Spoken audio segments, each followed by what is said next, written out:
Hi, Shannon Waller here, and welcome to Team Success. Today we are on episode 6 of our fabulous series about really how to strategically work with wonderful executive assistants and how to really maximize the teamwork and the investment and the results that you get from working with people with our fabulous co-hosts, Stephen Neuner and Ryan Cassin of Superpowers. I'm excited because, well, we were talking about this earlier, it's kind of bittersweet that we've come to the end of this series. However, we want to end on a bang, so it's going to be good. So as promised from our last one, we are talking about winning formulas, what the highest performers are doing. And there are 9 things that the highest performers are doing. So we're going to crank through some of these. Some we'll talk about longer, some of them we'll talk about shorter. So that's not a 2 or 3 hour podcast, just saying, but we're going to have some fun. So first of all, thank you both for co-creating this series with me. It's been a great journey. And I feel like we've had this great conversation on a long flight together. And now we're sort of coming in on final approach for a nice, graceful, soft landing. So it's been a lot of fun. Been a blast. I love that. Been a blast. Yeah. I keep learning new things. Certain things get reinforced and validated. And I'm like, oh my gosh, I should be doing that, right? Or not should, but I want to do that. And we've gotten great feedback, not only from listeners who are entrepreneurs, but also from assistants and people who work with entrepreneurs and assistants who are like, oh my gosh, share this. You need to know this. So I love that we're actually creating value for not just one type of person, but in fact, for everyone listening. So thank you for all. Well, value needs to be created for both for it to be a winning relationship. Mm-hmm. So I'm glad to hear that. Yeah, me too. Could not agree more. All right, so let's jump into this because there's a lot of things to cover. And some of them are, I would say, obvious. Some of them are not. Some of them would be a good idea to do, but you don't. So stay tuned because I think this will be kind of fun. I would use this as a checklist, to be perfectly honest. So these are literally learning what habits have been providing exceptional results for high-performing entrepreneurs and assistant pairs. So again, this is what works, everybody. Last time we talked about pitfalls, and this time we're going to talk about what works. So let's jump into these. Number 1 is time blocking, creating your ideal weekly schedule. How important is this and why? I think that it's obviously crucial to setting the tone, right? We have big visions, right, that we create. A lot of us in coach, we, all the way to a lifetime extender, right? And we're trying to chunk it down. Having connection points and being in sync with how that work's going to align with that bigger future is a really, really foundational piece. And the bigger thing that I would say that we see here is remembering that it evolves, right? So the vision that you have for your future is getting clearer each quarter as you're making progress together, right? And so the things, as you have a deeper understanding of your unique ability, the things you're going to be working on are going to shift. The opportunities you're going to be working on as you delegate more and build out your team. So, just tactically here, I think it's really important that you stay in sync here and update regularly. And I can't think of a better tool for it, just tactically, than doing an activity inventory. For me, do an activity inventory at least once a year.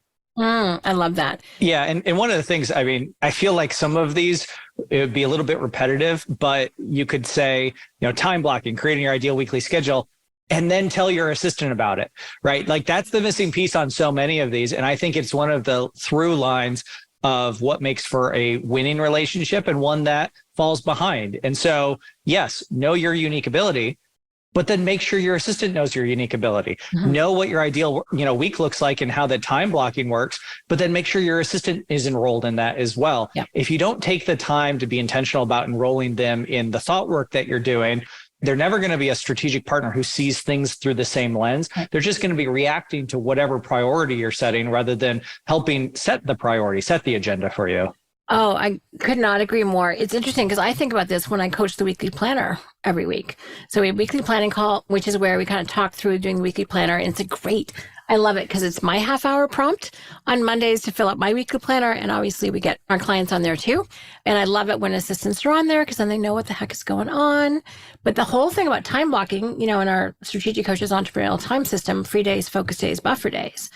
If you don't communicate when your free days are, stuff's going to get scheduled during them. If you don't communicate that you actually want to have a focus day on Tuesday and a buffer day on Monday, you don't want to kick off the week focusing, if you don't communicate that, it's not going to end up that way. So it sounds so basic, but it's not, because if you're not in the habit of doing it, it's an oversight. You don't think about it. It's so easily missed. You're exactly right. I mean, the preliminary wins, we see this time and time again, come from the quick delegations, the email, the calendar support, EA stuff, right? Like people have a very clear idea of what it means to get an EA working for them and on their team. But taking the time to have those big picture conversations, that's where the transformation happens. Right. And I don't think it has to take a long time.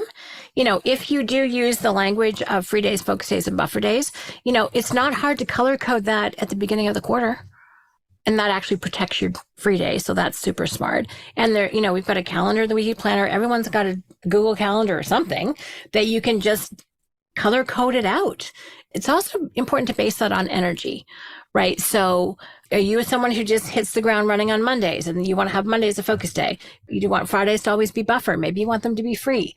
It's just a matter of figuring that out based on your goals. And then when you have that all laid out, then that's at least an 80% version for your team member, your assistant, to work on.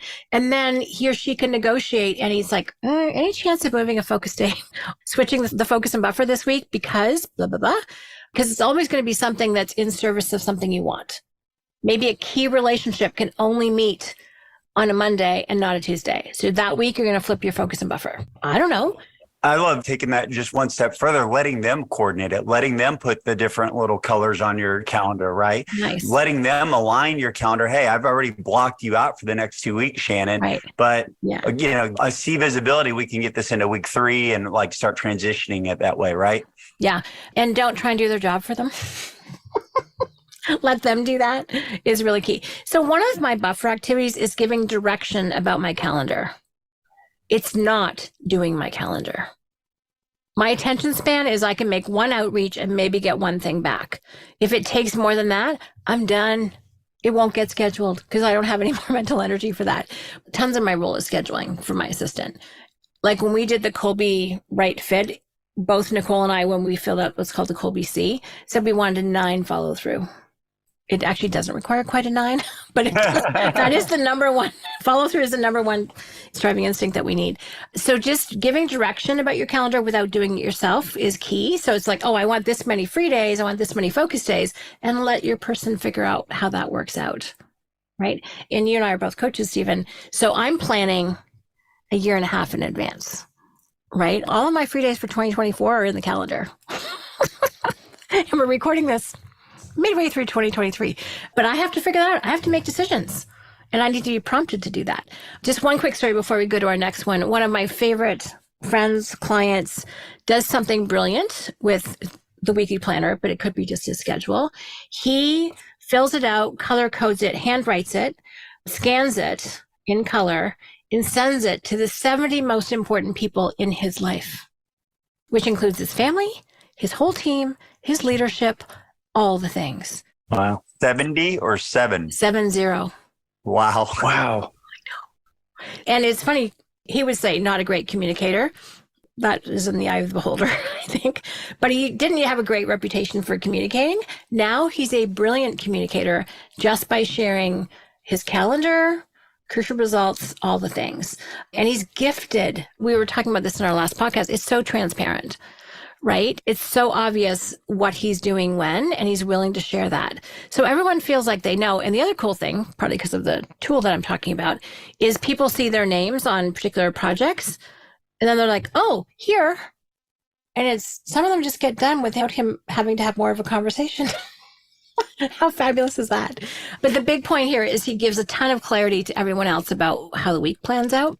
And that just creates incredible trust. We were talking about that last podcast as well with his team. So the more you can give direction about that, share that, be transparent with it, the more trust it builds in your whole organization. So love that. All right. Number 2, this is really interesting. Let them manage your personal life and personal projects. This is probably a big one for people. Tell me about this. Yeah. So the relationship works well when you are less stressed, and more creative, right? Nice. As long as you're mired in, trying to schedule the plumber to come to the house and, getting in trouble because it's been 6 weeks since the last time you set up date night and all of those other things of personal life that get in the way and are important, but, don't necessarily help you keep the main thing any given quarter. Those are opportunities where your assistant can come in and I think be really, really helpful. Again, we see a lot of preliminary wins come from the work stuff. I think that's what a lot of people have in mind when they bring an EA onto the team. But the date nights, making sure that you're getting enough sleep and going and working out and all of those things, the ways in which your life intersect with your business. When you're an entrepreneur, it's pretty much 24/7. There's no distinction, right? And so you need to have the same wider view of your relationship with the EA as well, because again, that just gives a greater surface area for your executive assistant to help you out, to be able to achieve your goals. Your goals are greater than just what you're going to accomplish in the business over the next quarter. One of your goals is clearly staying married and being a good parent. It is, making sure that the house is in good working order, right? These are things that come across your desk that need to get dealt with and are great opportunities for your assistant to break down that mental wall, that barrier that says, oh, that's a personal thing and therefore I have to take care of it. Well, hold on. There's no rule about that, right? You don't have to be the person to take care of that. I just want to, this is actually, Dan talks about this in one of his recent quarterly books called The Geometry of Staying Cool and Calm. And there are 3 rules. The first one is everything's made up. The second one is nobody's in charge. And he also likes to say, it's like you make up the rules to your own game. Design them so you can win.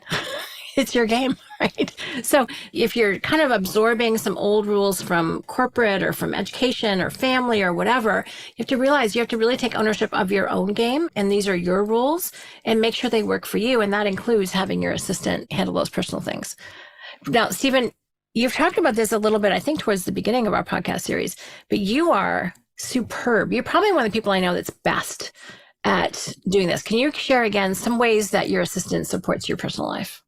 Yeah, I'm sure a few. Obviously, Ryan mentioned staying in touch with friends. So my assistant will have a Better Friend report where she weekly goes on and she stays connected of what my friends are posting on Facebook. And she creates a little summary. I don't have to go through all the politics. I don't have to go through and so she knows the kind of the things that I want to celebrate and I want to know about of my closest friends. Right. And it allows me to stay connected. I get a short digest weekly.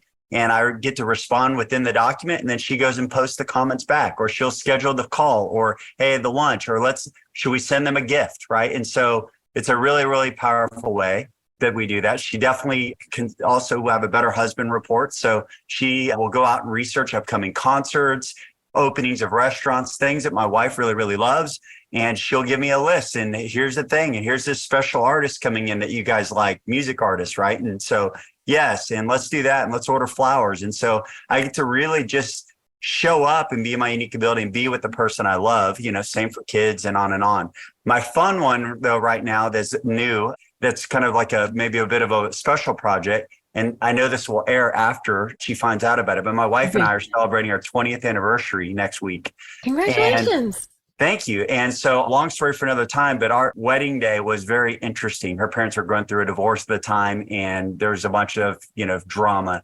She's always wanted to renew our vows, and maybe a little bit of a turn in me. I've always jokingly said to her, my response has been, I meant it the first time. And so, I really don't want to go back through that experience. And so she doesn't know this, but my assistant, wonderful assistant, helped me put together a certificate that she's about to get. It's framed. It's beautiful. We got designers involved for a 25-year anniversary wedding vow renewal. And it's going to be the hugest party. We're going to recreate our first date, live music, the whole 9. But the concert's going to be at our place. So anyway, nice. That all was a great idea that would have gone nowhere because of how busy and other things that I'm committed to. But that idea being put in the right hands went to the right people to make it happen. So fun stuff. Oh my. How creative could you be if you weren't the one responsible for implementing every little detail? Right. Yeah. And again, it's come up a couple of times, but it's like what any one of us can do by ourselves is small.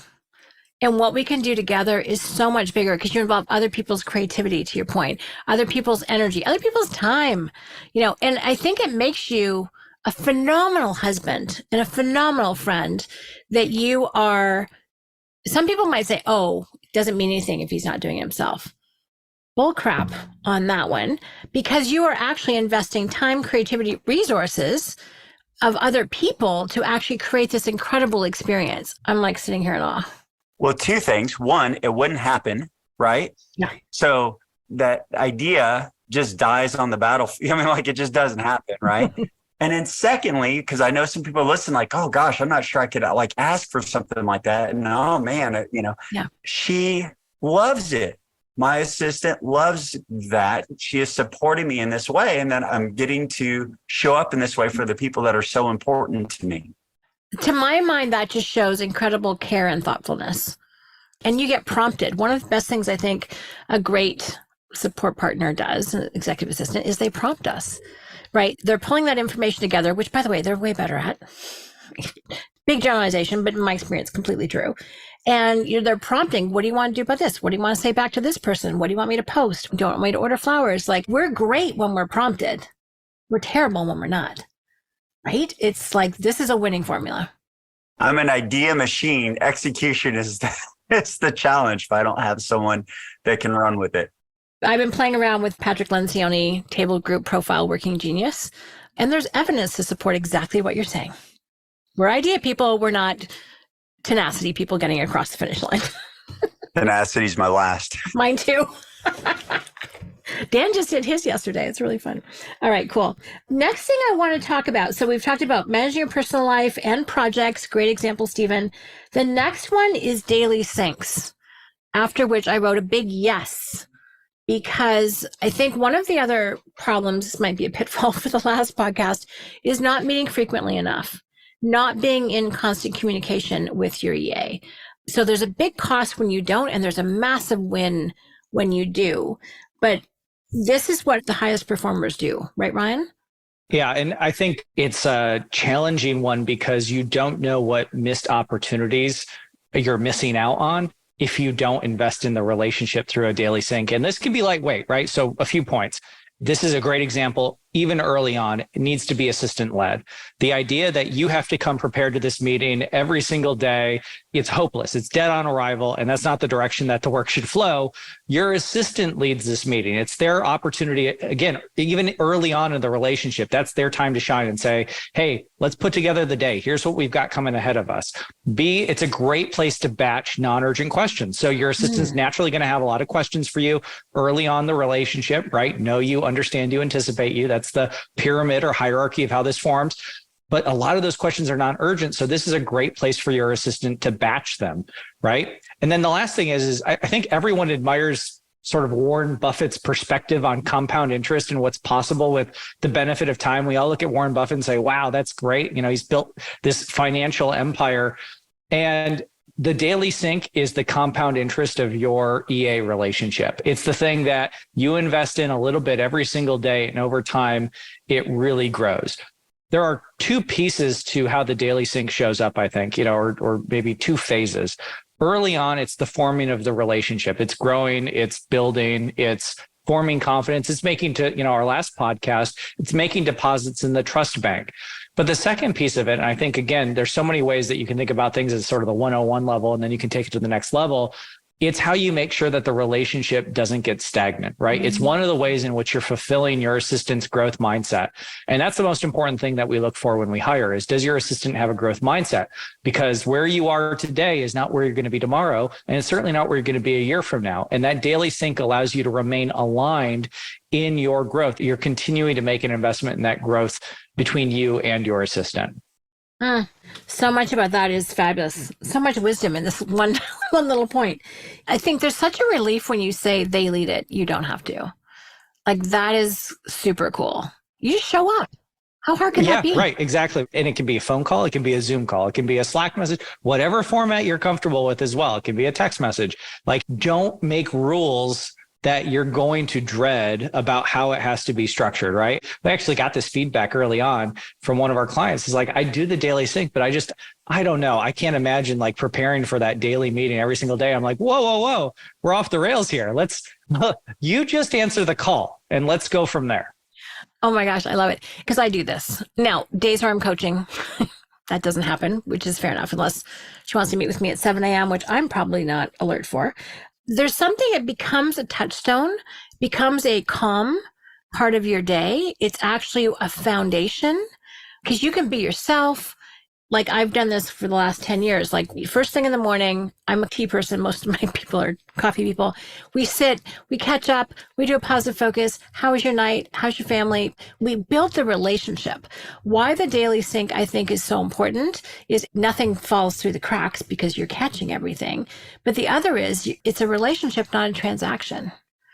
If it's weekly, it's transactional. But the daily means that this is your person who's got your back, cares about your calendar, can give you updates, all the things.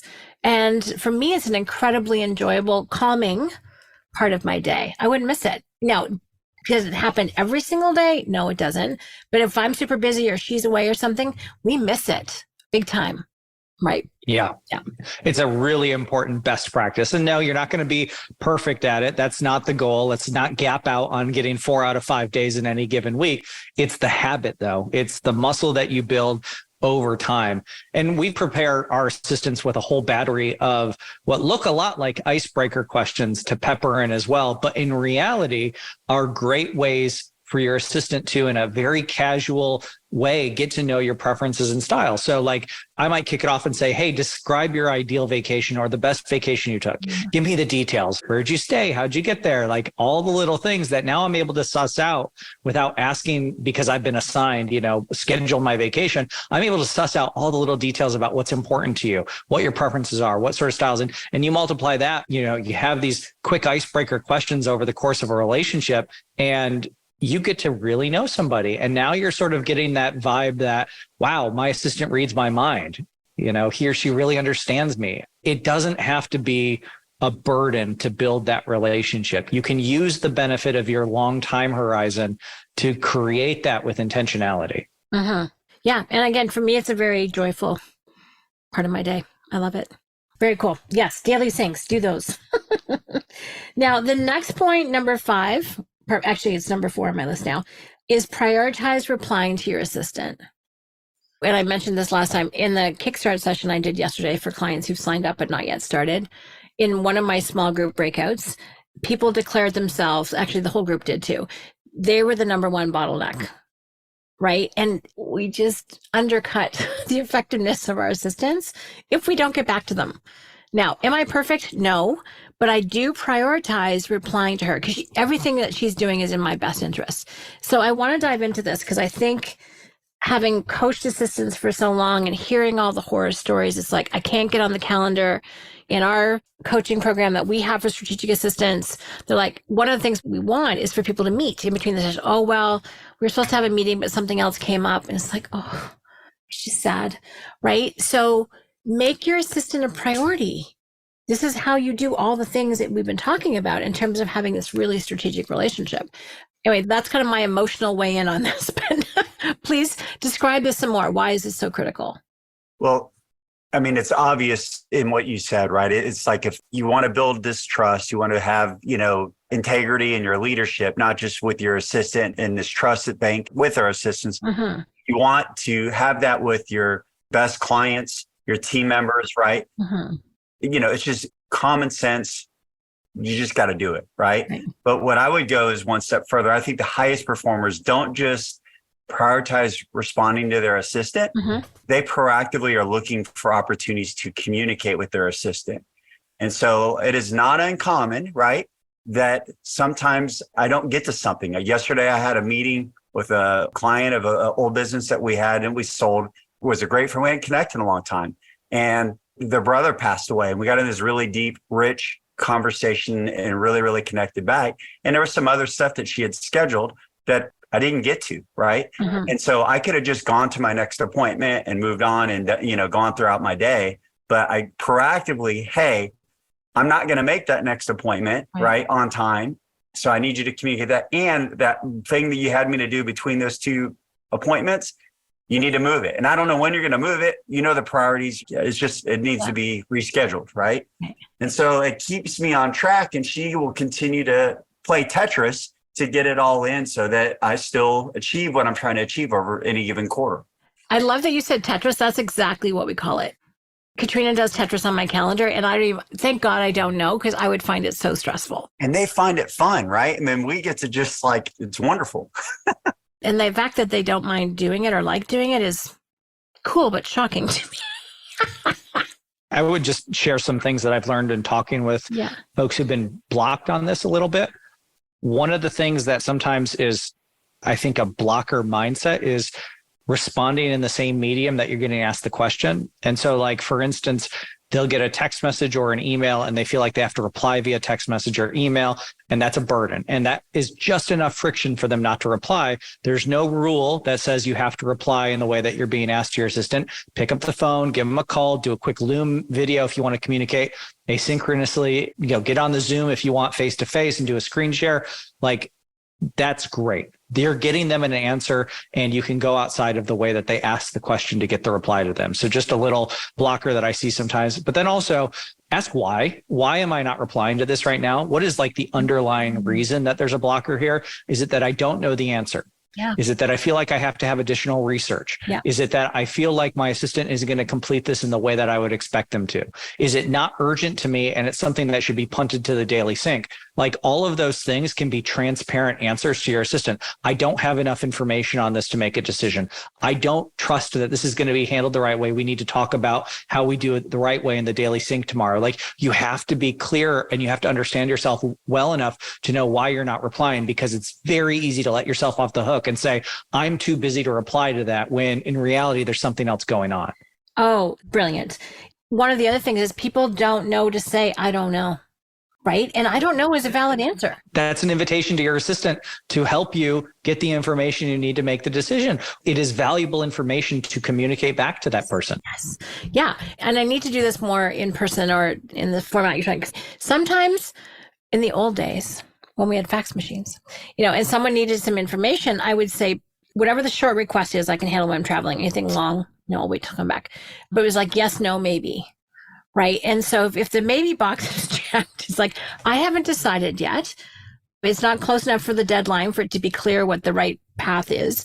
I don't have enough information. I'm concerned about this, and this is where we can feel like we should have an answer. We should know all the things. We have to get rid of that head trash and just go, I'm not sure yet. I haven't decided.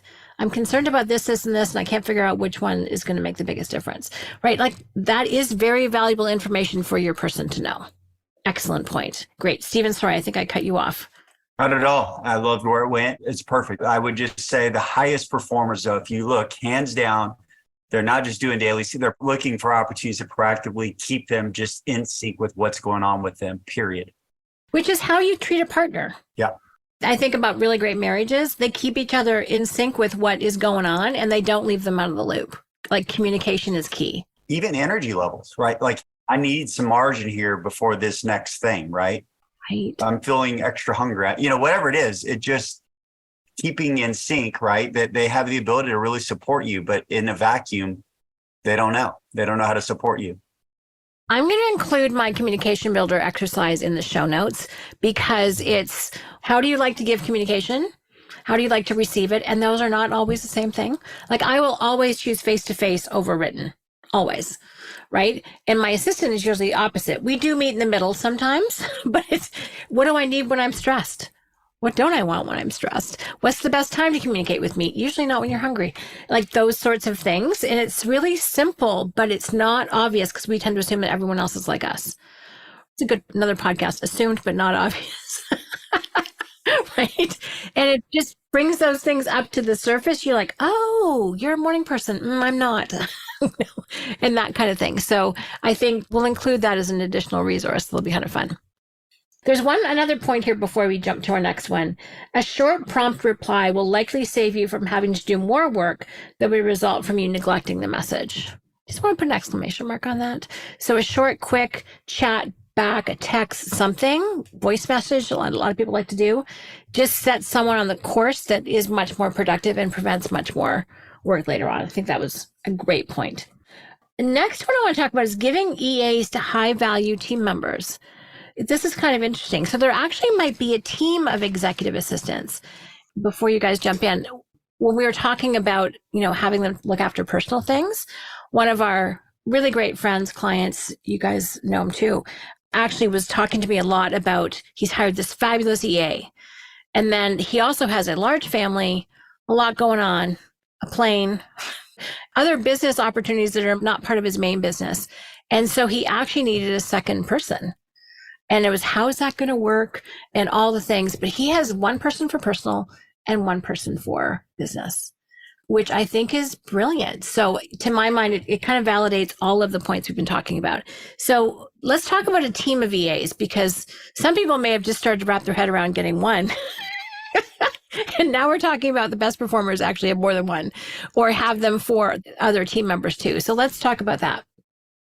Yeah. And your example there is very relatable. I have another business that I'm a part of, and I have a separate executive assistant that works in that business, right? And so there are two ways to think about it, right? You can have that personal or business, pair of EAs. You can have, if you're involved in other businesses, having another EA is really valuable in that regard. But ultimately, this is really the inverse of what we talked about last time in the pitfalls episode of making your EA a shared resource. Right. So on the one hand, you see the value of the EA for you and how much of a point of leverage that becomes in your life.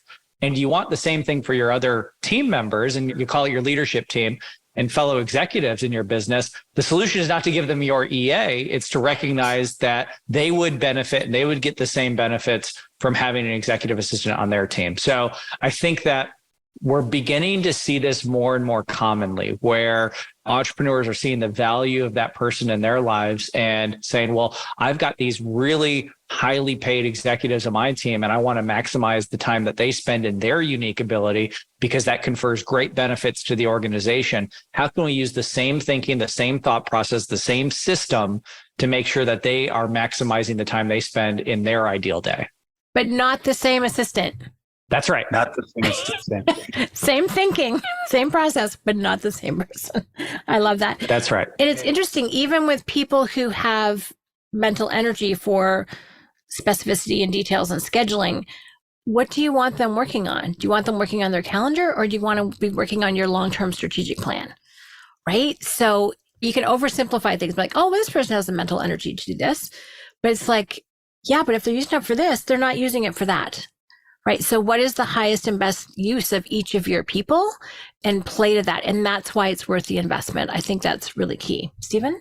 I have a fun personal success story with this. In my old business, we bought an insurance agency, and there was a producer that drove everybody crazy. This guy generated over $1 million of recurring revenue every year.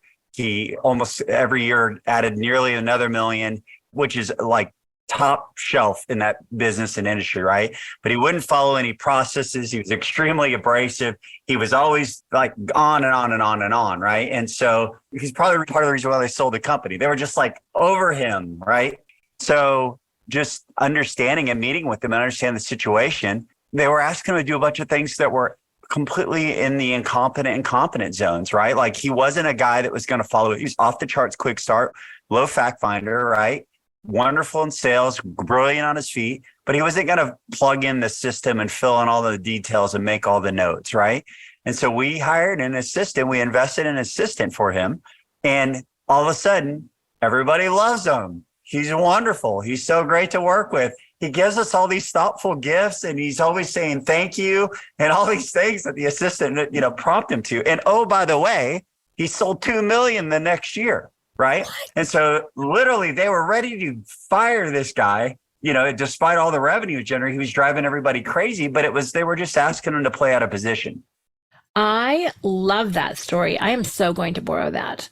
That's brilliant. Yeah. And I think something we haven't talked a ton about, but that when we're not doing what we're meant to be doing, when we're being asked to exert mental, physical, emotional energy to do things which we run out of really fast, we become really grumpy, right?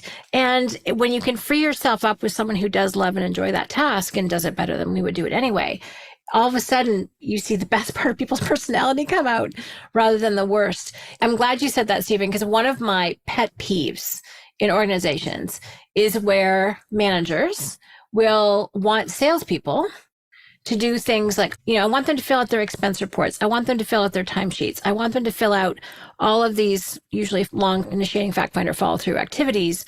When they use that up researching their client, thank you very much, right? And it drives me batty because they take this really capable, outgoing, like closing capability, creating value capability, and then they put them behind a desk. It's like, why are you doing that? Set them up with a buddy.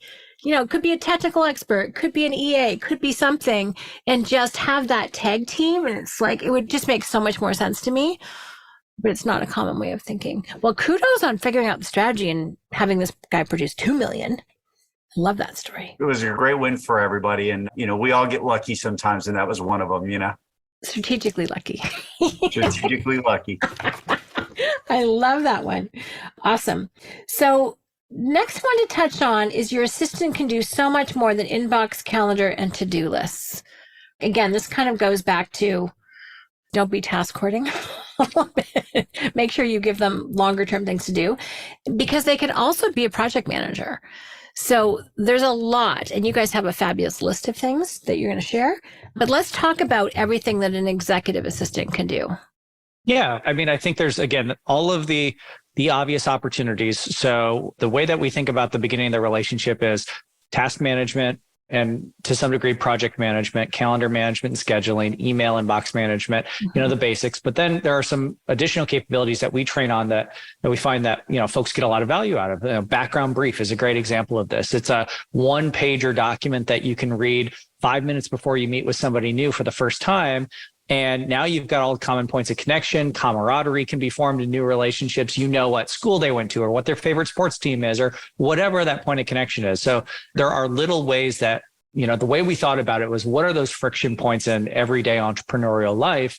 And how can we get an executive assistant involved in helping smooth those over or make them better? The daily brief and the daily bullet, those are really important to us. The brief is the email you look forward to receiving, actually. The newspaper review. Here's everything you've got coming up for the day. Here's everything that you need at your fingertips. Here's what we've got going on so you can be prepared for the day. And I always keep my daily brief in my inbox all the way until I get my daily bullet at the end of the day, which is, to borrow some, coach terms and thinking on this, is closing open files in your mind, right? Being able to have confidence that as you transition out of the workday, that things are being looked after and taken care of, that you've got a full accounting of what your assistant did for you that day. The personal concierge points, all of the travel, making sure date night is always on the calendar at one of your favorite restaurants, like Stephen was talking about with the Better Husband, Better Friend, playbooks that he runs, all of those personal tasks that can be done by an assistant, super, super important. But also to expand this out and go even deeper, your assistant should be able to hire other people on your behalf as well. So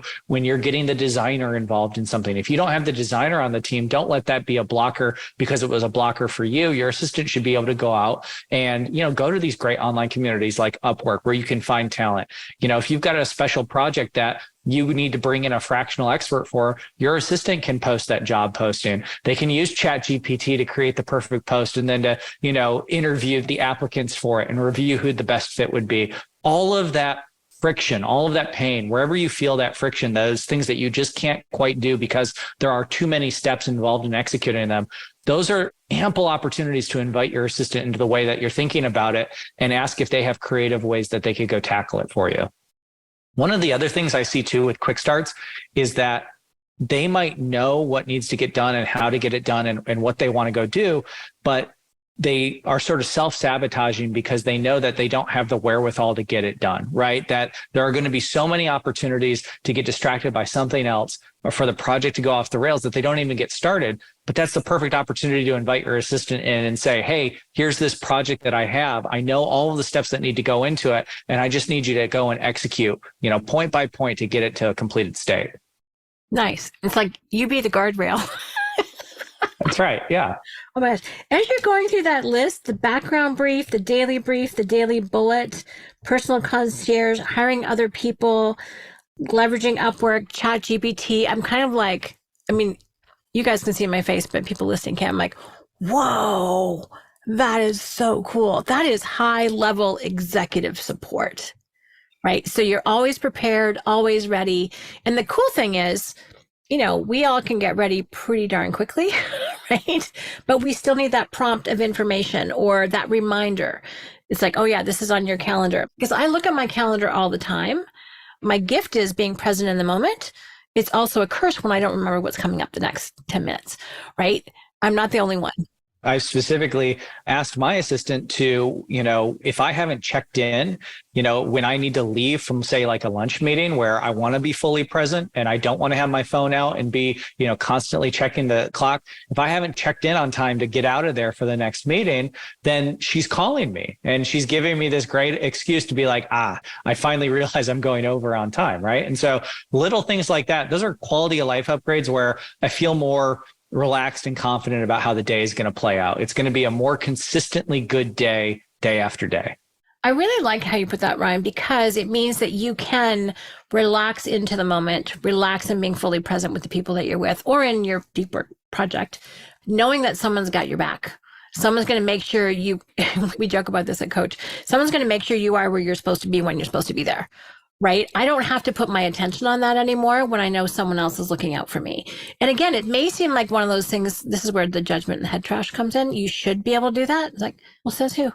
Some people's attention is really good at the before and after and terrible in the present. And others of us are wired differently. So why don't we just work together? It's kind of my conclusion about all of that. Steven? And taking your brain off it is, and Dan's 10X is easier than 2X with Ben. I mean, it is transformational, right?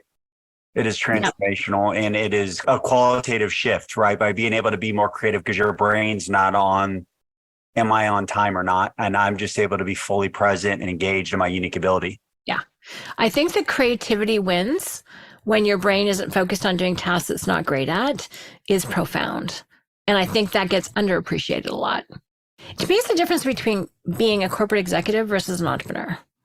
Corporate executive has to have a whole bunch of, someone described this to me one time. I was in a conversation and I was like, I do not understand your world.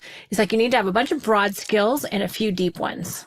Most entrepreneurs I know have a few deep ones. End of story.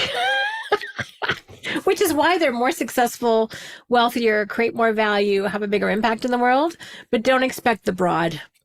It's kind of not happening. There's a few deep things at which they are absolutely brilliant. And this is backed up by Lewis Schiff's book, Millionaire Next Door and Business Brilliant. Is validated. The ultra high net worth people, when they asked how many things are you really good at, their answer was 1.8.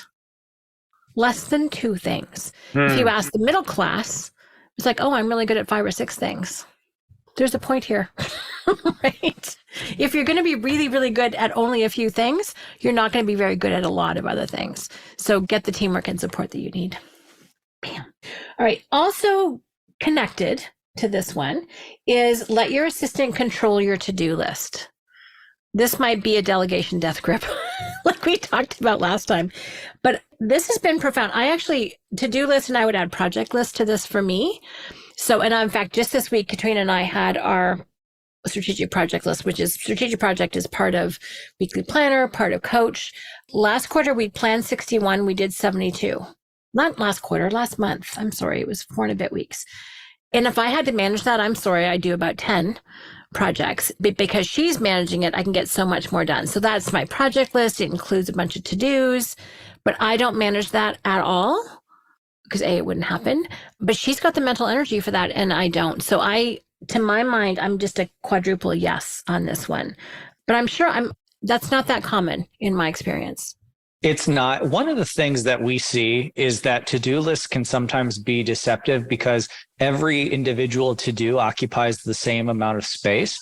It's kind of like an email inbox in that regard, where every email is just another line item, but some emails require hours of work and other emails take seconds of work. Some to-dos take hours of work and some to-dos take seconds of work. Oh, yeah. And if your assistant is really aligned with you and what your goals are and what you need to get done and what's on your to-do list, they can bring all of that together. And what we see the most effective entrepreneurs do is they know that they have time. And 1 second is 1 second is 1 second. It is the universal unit that is the same regardless of what you're doing. And so they'll be really effective at having their assistant organize their to-dos and then say, here's where we're going to slot these in. And it also gives them a greater sense of peace to know what isn't going to get done because there just simply isn't the time to do it. And so that's one of the areas where I think that it brings all of the pieces together, your projects and your to-dos, your emails that need to get responded to, the appointments that you have. At the end of the day, you're spending time. And so what's the best, highest way you could be spending that time? And your assistant needs to be part of that conversation.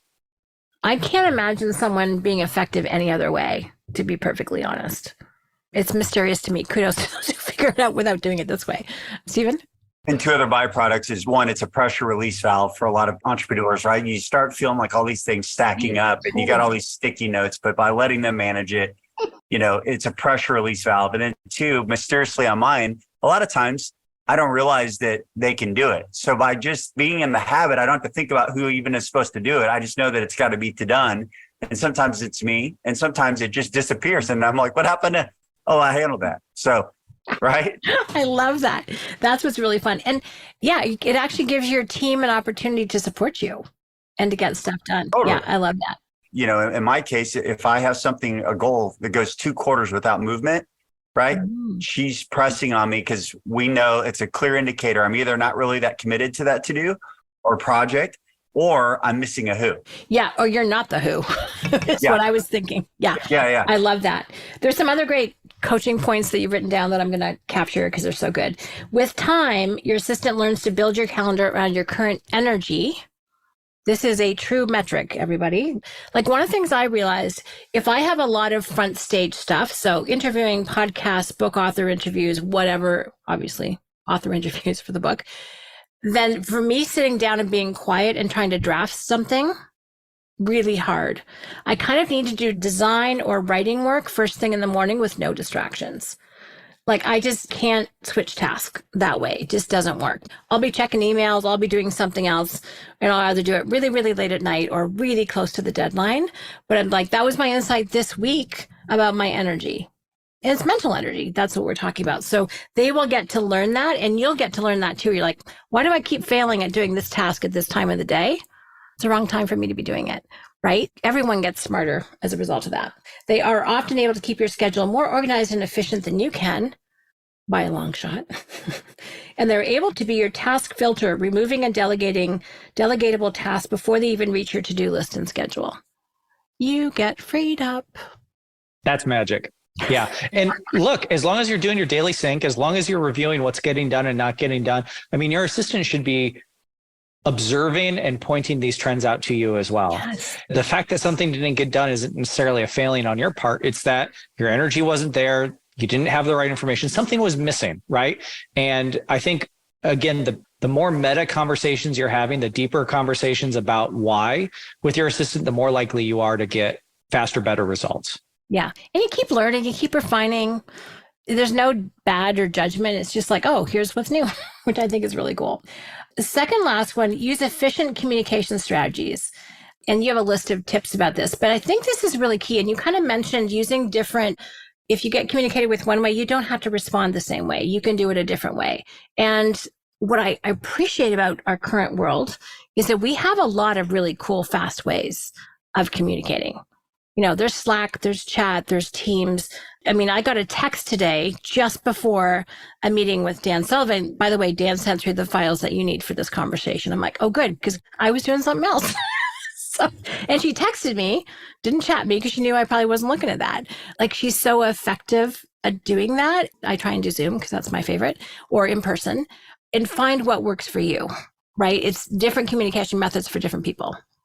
Yeah. And be clear about what you need as well. Are you somebody who needs information and knowledge to feel like you're communicating? Do you need somebody who needs to see things framed in terms of progress and results? Do you need things to be flexible and options given to you? Like you've got to have a conversation about like what way you receive information as well. So your assistant can be sending you things in a package that makes sense to you and that doesn't cause friction. Ooh, I love that. I realized as you're talking, I'm like, okay, this is why I love profiles so much, because it gives me language to explain myself. It's such a great toolkit. Otherwise, I use way too many words, but I can say, hey, I need the bottom line strategies. My print, I'm all doing. Like, all this information is nice. What are we going to do about it? Right? It's like, let me know what my options are. That's a quick start. It gives me the toolkit, as you said, to be able to explain myself in a way that's just clean. It's probably my best way of describing it. And also appreciating where they're coming from and what they need. So I'm quite capable of not giving enough information. So I'll give people a ton of permission. Ask me what you're wondering about. Don't leave thinking you'll figure it out, which is what I used to do. Prompt me with, I'm open to questions. Just because I only give you 3 facts and you need 6, let me know what you need and I'll answer questions to the best of my knowledge, right? So it's another 2-way street. So good. All right. The last one, number 9. And this, by the way, might be my favorite. Let your assistant lead. Let your assistant lead. Again, probably a pretty different mindset than most people are entering into this. So what does let your assistant lead mean? What does it look like? Yeah. So we phrased it as, your assistant's the leader in the relationship and you're the boss, right? We know that needs to be the dynamic for it to be really successful, but it means that your expectation of the relationship is that your assistant is pulling things forward and you're able to follow behind your assistant's lead and provide additional detail, clarity, remove roadblocks or obstacles, provide resources. But really at the end of the day, that's your job, to provide the resources or remove the roadblocks that allows them to lead in the relationship and get things done. I think one of the things that we sometimes see is that you get really excited about the high leverage activities that your assistant is doing, and you think things are really on track and you're leveling up, what you're capable of doing. But part of your assistant leading means leveling up the work that they're doing as well, right? Don't cover yourself up and getting so much freedom to do new high leverage tasks that you forget about the deeper thought work, the deeper thinking, the longer term vision work. And again, enrolling your assistant in that. It's not something that just happens in the first 90 days or the first 6 months or even the first year.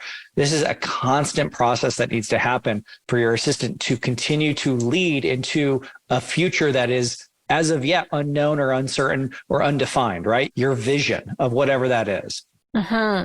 Is it appropriate in their role to kind of prompt you with that? Because entrepreneurs can reach plateaus and get, I don't want to say stale, but do you know what I mean? They can kind of get stuck at a certain level and then they get bored, restless, and usually grumpy. And then that kind of propels them to the next level of growth. If an assistant sees that, should they say something? Like, how does that dynamic work? I'm such a big fan of habit stacking, right? So, connecting one habit to another. And for a lot of the folks listening to this podcast, going to coach every quarter is going to be one of the habits that they're in, right? And I think one of the habits you can stack on top of that is having a really thoughtful conversation with your assistant the next day about everything that you went through, because coach is such a great vehicle for figuring that stuff out. And it gives you the perfect excuse. You've done the thought work now. Now communicate it to your assistant. Here's what I'm thinking. Here's my positive focus. Here's where I'm going, right? And the work you're already doing is there. Now take advantage of the opportunity to enrich your assistant's view of your world so they can continue to lean into that. I so love that. What I see a lot of people doing during the workshop is they'll take a picture of their exercise. They'll text it to their assistant and say, ask me about this when I get home. 100%. Which is such a cool way to do it. Brilliant. Yeah. Thank you for mentioning, Coach. But I think having a place where you are constantly stimulated and challenged in a community of entrepreneurs to grow your future, to grow your vision, to grow yourself, and then connecting, that is kind of your job. I love how Dan and Strategic Coach talks about be in charge, not in control. You're in charge of the future vision. And Dan uses the word charge like electricity, like charge up the vision, charge up your team, be the fuel source that they plug into, but don't be in control. Another way to expand on what you've just said, Ryan, there are unique abilities to be in control of your time, of your activities, to some extent your energy, right? Let them control that, let them manage that so that you can accomplish that big vision. One of the lines I just really enjoy that Dan uses, I've totally stolen, is I'll say, my security clearance doesn't go that high, right? And the other one he uses, not quite appropriate for this one, but that's about my pay grade. Funny.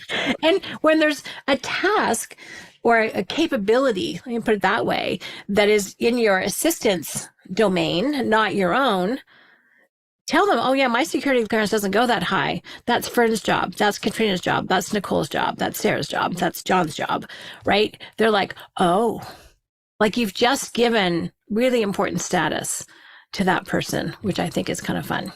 Yep. To me, it all circles back to investment, right? You want to have a great team member with a growth mindset where you can continuously feel like you can invest in the relationship. And from the investment you're making in yourself as strategic coach, which I agree with Ryan, hands down, single best investment I've made in myself ever, right? We're making those investments ourselves. If we want that relationship to continue to grow strong in the future, we've got to continue to invest in them as well. I love that. Because you guys also have this standard of growth-minded people, right? You want someone who's going to grow with you. You want to be able to grow with them. They want to be able to grow with you. And so what you've given in all of the conversations, particularly today, but the other ones as well, is how to make that happen. The mindsets that are required, the actions, the habit stacking. Love that story. So true. Habit stacking is 100% the way to go. And just consistently getting better and be willing to be self-aware, constant improvement, get rid of the head trash. We've talked about what a really great executive assistant is, why it's so important. And today, especially, lots of hows for how to take action on that. So, oh my gosh, we're at the end. There's some great attachments, some additional resources in the show notes. So please make sure you tap into those, including a great list of 40 things. If you're not sure what to work with your executive assistant, then this list will spur your creativity. But I just want to say thank you. This has been such a gift. And I just want everyone to be trained by you guys. You've put such thoughtfulness and wisdom into how to make this a really great dynamic and successful relationship. I'm like beyond impressed. And I've been having these conversations for a lot of years. So just thank you for sharing your wisdom. Well, thank you. It's something that we're really, really passionate about. I mean, Stephen and I both in our stories, which I think we sort of shared in a previous episode, we saw firsthand the impact that had on our lives and the incredible blessing that having the right person on your team can make. Mm-hmm. And we're super passionate about helping others get the same, because the world is a better place when you've got more entrepreneurs leaning into their unique ability and allowing other people on their team to lean into theirs. Could not agree more. I would just echo Ryan and just double down. It's been an absolute blast, Shannon. It's been just a complete blast. It's so much fun. And I think a lot of just value creation. So thank you for your leadership in this conversation, the wisdom, the work that you do, not just with Coach, but just in team tools and team success and all of that. So anyway, I love you. I love this community and just really grateful and really excited to hear all the ripple effects that come from this conversation, our time together. I know. I could not agree more. Love you back. This has been so fun.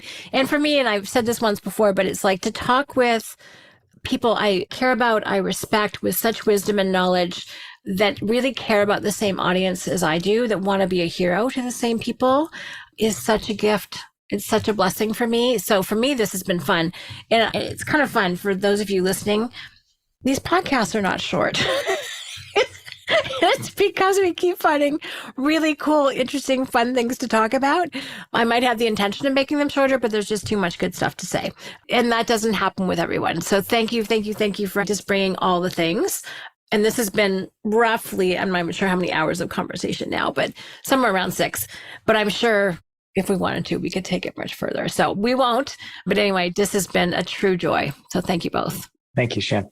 Ditto all of that. It's been a joy. It's been a lot of fun. And I, like Stephen, I'm really excited to see the ripple effects that come from it. So thank you for the opportunity to share something that we're passionate about. And with you, with the coach community, it's always great to have conversations with coach folks, because we kind of see the world very similarly, right? And we have a shared vocabulary that coach provides us. And I think that it leads to richer, deeper conversations. So thank you. My pleasure. Thank you. It may have been hours, but it's felt like just moments. Right. So thank you for that. Wonderful. And for those of you that have gone on this series journey with us, thank you. I hope you've gotten as much out of it as we have. And the bottom line, and I get to say this at the end of every podcast, but what we are about is your team success. By using unique ability, tapping into the amazing other talented who's around you that approach life differently and such a complementary. Don't look for clones. Look for complementary talents, as you've said, Ryan, and share meaningful, not menial work Make sure you connect and build a relationship. Don't make it transactional by having those daily syncs.